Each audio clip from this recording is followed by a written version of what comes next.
Why do you think people still have such a difficult time, Nate, coming from obviously a military background that you have, but you also have a football background. You have a background of being around a diverse group. I've seen the Emerging Vets and Players meetings. It is a tapestry of veterans from the military as well as sports. Why do you feel this is still not sunk in? Why Kaepernick decided to take a knee and what he was trying to bring attention to, even though that's all over the streets of America right now? Nate. Right. Yeah. I mean, first of all, the veteran community is the most diverse microcosm in the country, as you know, just through seeing the vets at MVP. But it's true. Like we look like everything. We're from everywhere. We believe all kinds of different stuff. But for the most part, we're able to put all that crap aside and we'll take a bullet for one another, even if we don't like each other. You know what I mean? Or pretty much disagree with everything, and we would never have a beer offline and hang out. But we're still willing to do that, and so that's an important distinction there to make. But and as it pertains to the anthem and the flag, I feel the exact same way Drew Brees does when the song is played and the anthem and the flag is raised. And that's not a bad thing. It's not. No, Nate.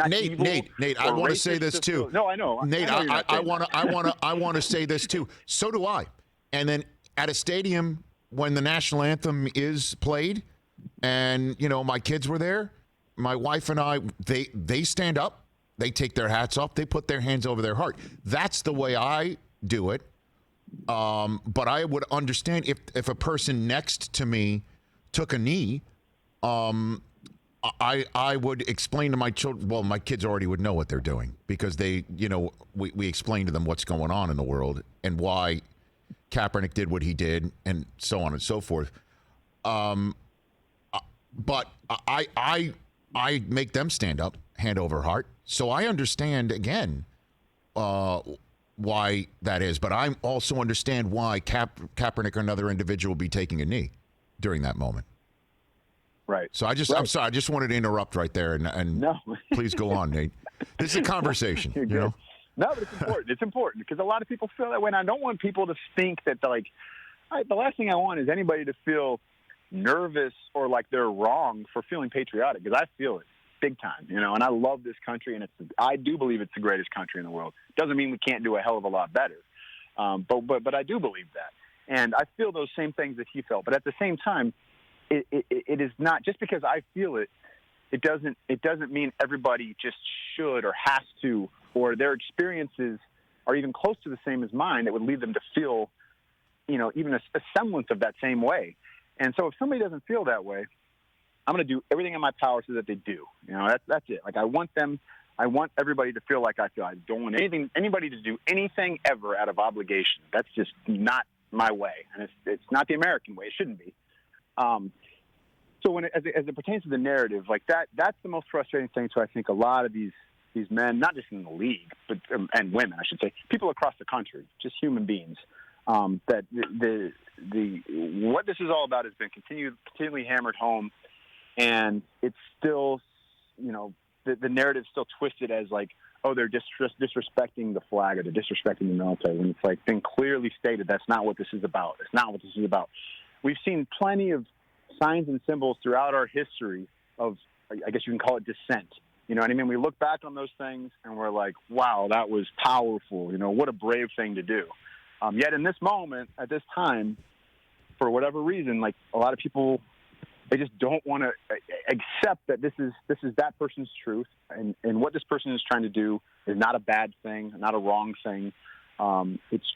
It's all about, it's a patriotic thing, and that's a scary word nowadays too, but it's a patriotic thing to do that, not just because we have the right to protest, but because what's behind that is a belief and a feeling that this country can do better, and that we can be more unified, and then we can be more equal, and that everyone can feel the same type of opportunities that I feel. Because I feel like in this country, I can chase any dream I want. That American dream is, we all got our own American dreams, but not everybody feels like it's possible for them, and that's not right, and that's not fair. And just because you do or someone else does or I do doesn't mean that it's so. It doesn't mean it's so for everybody. And so We just have to acknowledge that and understand that, and then do what we can to listen to everybody and fight for those that don't have it. Together. That's the best thing we can do, and it's not an easy thing to do, but we've got to try. I agree with you, Nate Boyer. I agree with you. When was the last time you spoke with Kaepernick? When was the last time you and he actually connected? Was it that actual night? No, it's been a couple of years. We talked on and off throughout the season, and Yes. and then a little bit kind of early the next season when when President Trump had the sons of bitches comment and all that. Of course, it stirred up again. I think I'm not even close to like things are now, because that was more just a lot of talk, a lot of social media. Now we're seeing a lot more action, people in the streets, which is great. I love that. Aside from the social distancing stuff, Right. Right. Whatever, it is what it is. I think that's what I've always said. Without action behind it, it's just an empty gesture, And Colin's always had plenty of action behind it. Whether I think what he's said and done has been the best way of doing it, doesn't matter, But he's been doing something, and all these players. I haven't seen a player in the league that's spoken out or taken a knee or whatever that's not doing something in the community to address this issue, which is important. So that should be for every American. And everybody overseas that's involved in this thing, which is kind of crazy to see. All the continents everywhere. There's something is going on in support of this message, which is really cool.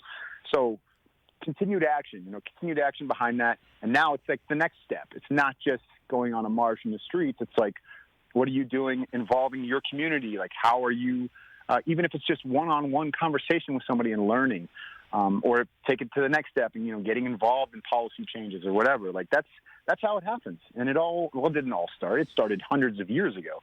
But it's this continued commitment from people like Colin Kaepernick and so many others to kind of lay it all out there and risk something pretty big for them and for a lot of people, to keep the conversation going and the changes to keep coming, because things have changed. Things have changed over hundreds of years. I'm not saying, I would never say that things have not changed, and things are, even since the civil rights movement, things are better, but they're way far away from where they need to be. Well, and in terms of, got to keep moving forward.